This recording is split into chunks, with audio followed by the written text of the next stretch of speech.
မင်္ဂလာပါရှင်ဝေရင်စကားတုတ်ကိုပူဇော်ပေးတော်မှာဖြစ်ပါတယ်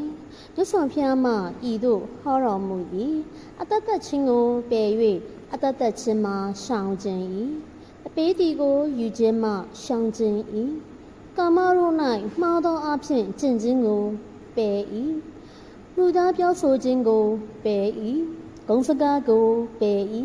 ညီညွတ်ခြင်းကိုပြုတတ်သောစကားကိုပြောဆိုကြ၏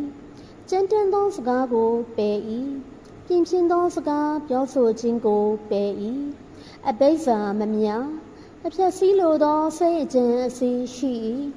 မှန်သောအယူရှိ၏ပေးလူခြင်း၏အကျိုးသည်ရှိ၏ဤသို့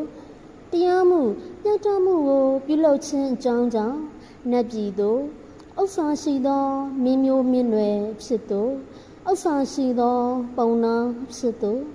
ဥစ္စာရှိသောတကြွယ်မျိုးတကြွယ်နွယ်အဖြစ်သို့နတ်မျိုးနတ်နွယ်အဖြစ်သို့ဗမာမျိုးဗမာနွယ်အဖြစ်သို့ရောက်ရသောအကြောင်းသည်ရှိ၏တရားမှုညှတမှုကိုပြုလုပ်လေရှိသူသည်အရဟတဖို့စိတ်နှင့်အရဟတဖို့ပညာနိဗ္ဗာန်ကိုအလိုရှိခဲ့မူအရဟတဖို့စိတ်နှင့်အရဟတဖို့ပညာကိုယခုဘဝ၌ပင်လျင်ရောက်၍နေရသောအကြောင်းရှိသည်ဟုမိန့်တော်မူ၏